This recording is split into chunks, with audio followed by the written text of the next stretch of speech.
Hey guys, it's ArchieLuxury coming live from the ArchieLuxury studios. Guys, I want to talk about Patek and Lange. People are different to you and me. That's right.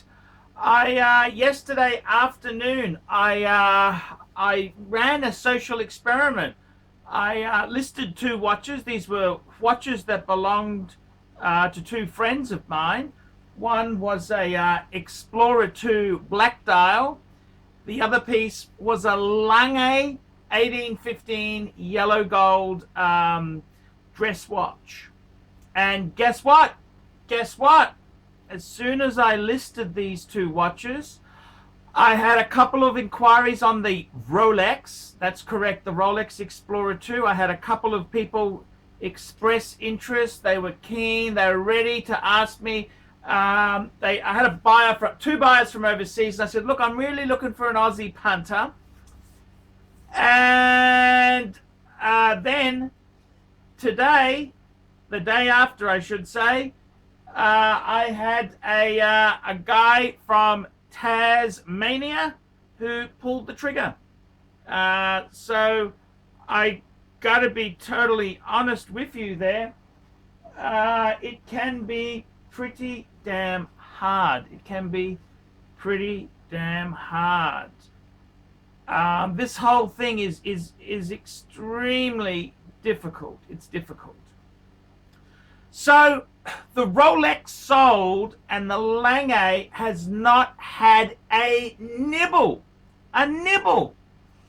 And I got to tell you, I think I've priced it pretty well. It's a yellow gold 1815 dress Lange. It wears quite big. It wears quite big. I'm actually just quick wristwatch check. I'm wearing a Patek 5196, which is probably comparable to the Lange. And even though this is a 37, the Lange isn't noticeably smaller when you're wearing it. The thing is that the Lange is quite long and it's quite a tall. It's a very proud watch. The 1815 is a very proud Lange dress watch. No inquiries at all, and that shows you. It shows you the two different punters, the Rolex punter and the Lange and Patek punter. And the interesting thing is, a couple of weeks ago, when this whole coronavirus stuff was kind of going crazy, and in Australia, I'd actually listed a couple pieces for sale. I had a Patek 5296, which I sold to a guy in Melbourne, which actually paid for my 6006. And I also sold the 5196. What happened was I owed money. I owed money to Arthur. Hello, Arthur. Arthur in New York.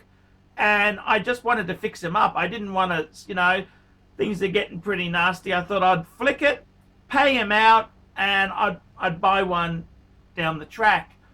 Anyhow, the customer put down $1,000, and then they start canceling international flights, travels. It just turned all nasty.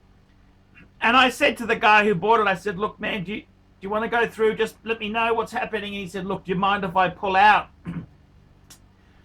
And he said to me, he said, hey, Arch, he said, you can keep the $1,000. And I said, look, I don't want to be an asshole. I said, how about we split it? I'll pay you $500, and then I'll keep $500. So, I don't want to be an asshole. I don't want to force anyone to buy this Patek. If times are shit, well, I'm very happy to leave it at that. You know what I mean? I'm very, very happy to leave it at that there. And that is the whole thing. That is the whole thing with this, is that I like to be very careful. Very careful. So it's something you want to be a bit cautious of there. Patek people are completely different. When the economy is fucked, when they're in a very bad frame, they just stop. Interestingly enough, no other bites on this little critter here. No other bites on this critter. I've actually found, I've actually decided not to sell it. I was going to sell it, and then I thought, you know what? I managed to keep the payments up to the New York guy, and I'm down to about 2,400. 2,400? I think I'm 2,400 US dollars I owe him. I said, look, fuck it. I'll keep it. And this is the whole thing.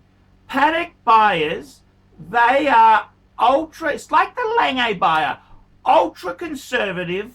If in times of crisis, they don't buy. They are extremely staid, vigilant people. Now that could be because a lot of the wealthy Patek and Lange buyers, they've had huge financial losses, so they don't want to spend anything. And the Rolex has become a middle class item.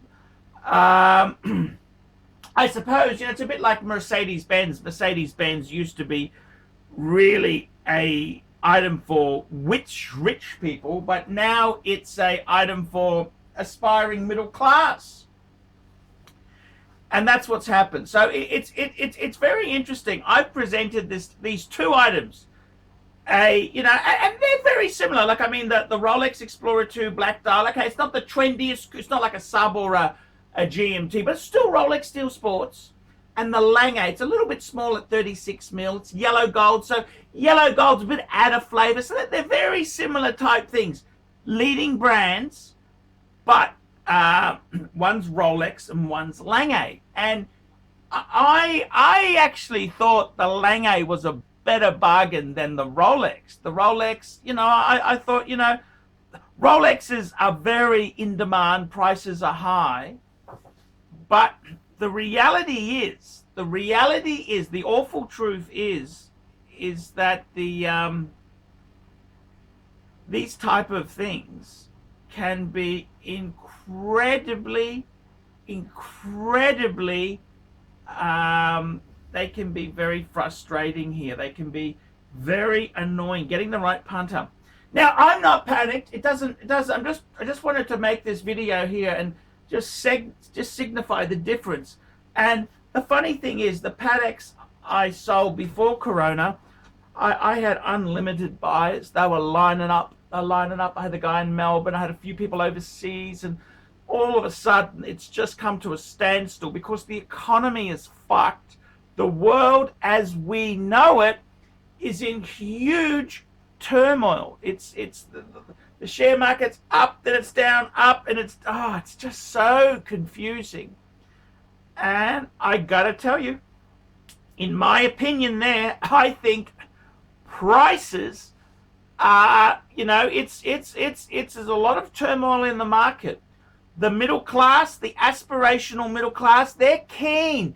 They want a fix. They're sick of being depressed, locked up and caged. They want to pull triggers. Whereas the Lange person, which you'd have to say, the Lange person, they're the sort of person who wears a bow tie. They walk around in a tuxedo. New music to the Lange buyer is any music after 1850.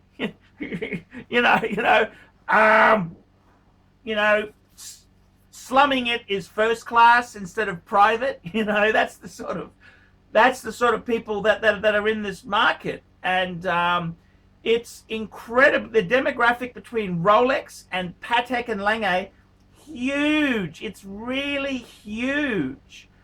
And I gotta tell you, man, this is what you take some sustenance from it. The middle class is saying, spend. I need a fix. I want my Rolex. Whereas the landowning aristocracy, the CEOs, CFOs, they're saying, stop. The world is fucked. Let's not do anything. Let's just stop. And it's very interesting. The two different buyers there, the two different buyers are doing completely different things. So it's just interesting to see the different buying sentiments. Lange and Rolex, they're two fantastic brands.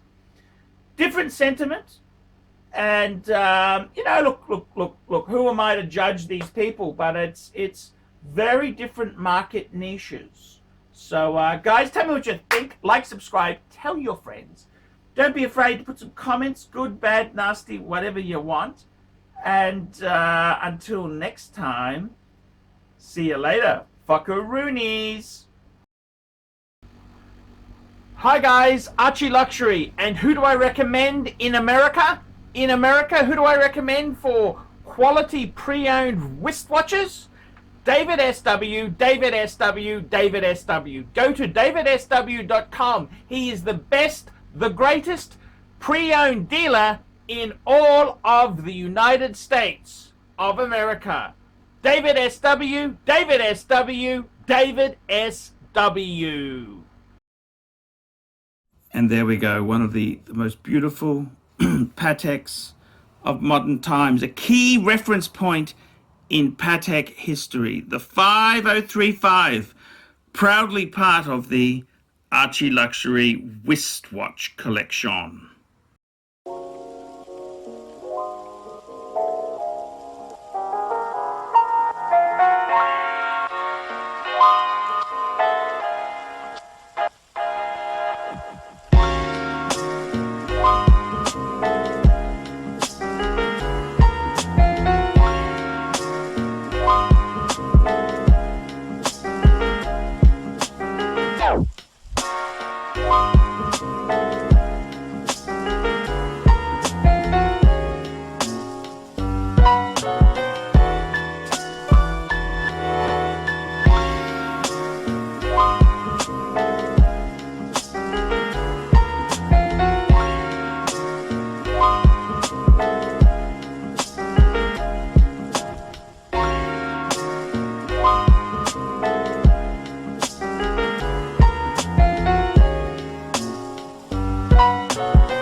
Boys and girls, ladies and gentlemen, once again, Mark Goldberg for ArchieLuxury AC3, the Pontiff Satan de Ville. I want to sincerely thank you for having sat through this video because I know it was awful, but you know what? You do it for the greater good of humanity. Thank you so much. Now, a couple of quick pieces of homework. Now that you've watched this video, I would like you to hit thumbs up. If you must, hit thumbs down, but if you'd hit thumbs up, I would especially appreciate it. Go ahead and leave a really nasty comment and tell him how awful this content was, but most importantly of all, the entire reason that I am linking up with ArchieLuxury in the first place. I am a published author, Let Dogs Be Dogs, available in bookstores, Amazon, and electronically somewhere near you. Remember, ArchieLuxury, he's not just a figment of your imagination.